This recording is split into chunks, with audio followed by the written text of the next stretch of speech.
The Mumbai meeting of India Alliance is now over.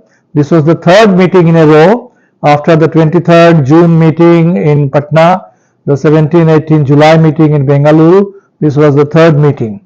And incidentally, the first two meetings were held in non-BJP ruled states, but here this meeting is being held, it was held in a BJP ruled state, and where the BJP is doing all possible ugly tricks to disrupt the opposition unity and to vitiate the political atmosphere.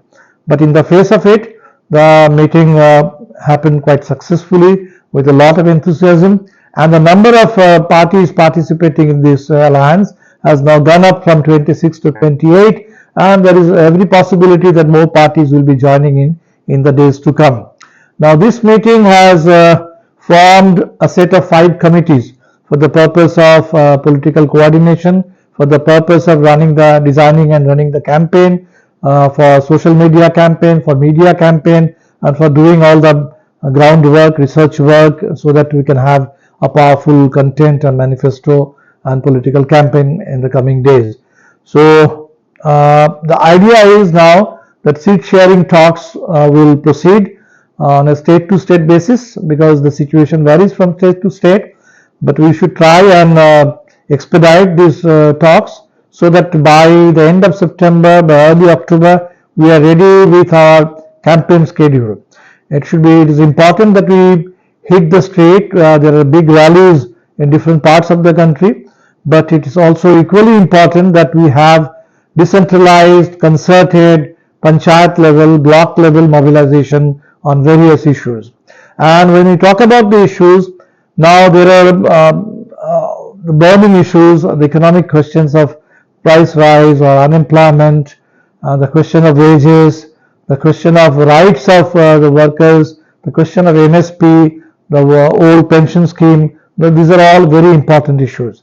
The question of caste census, the question of women's reservation, these are all pending agenda for the social justice movement.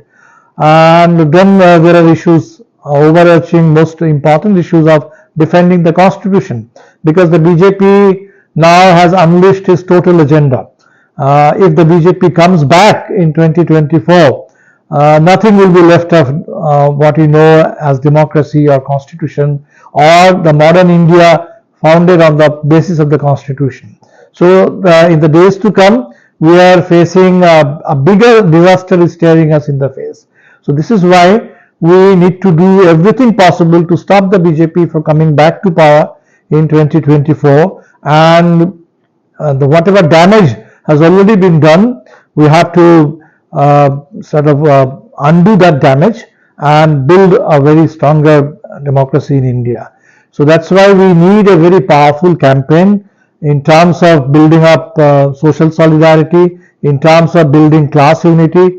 The farmers movement and the trade union movement, they are coming together. The 24th August joint convention in Calcutta Stadium was a good beginning, and all these need to be now taken forward.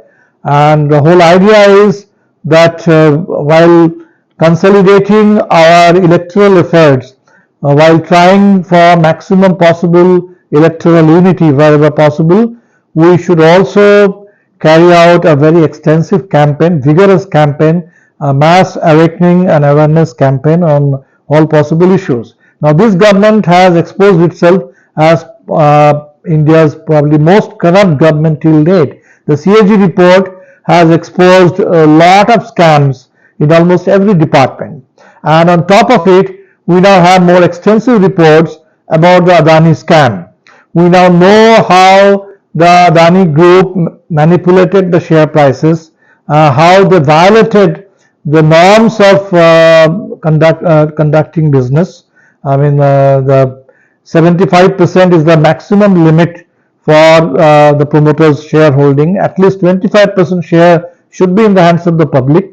But it is now very clear that the Adani group has violated all these norms, and the SEBI, which was supposed to probe into all these irregularities and punish the Adani group, and in fact, if a group is exposed to have crossed the 75% limit, it should be delisted from the share market.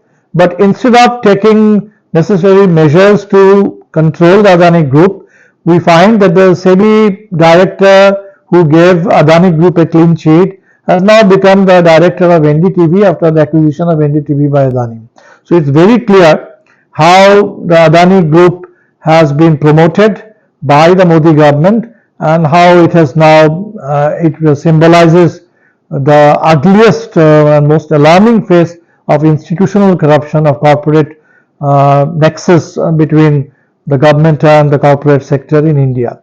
So this is why today, while campaigning for people's rights, there should be a very strong campaign against corruption, anti-corruption campaign directed against the Modi government, against the Modi-Adani nexus.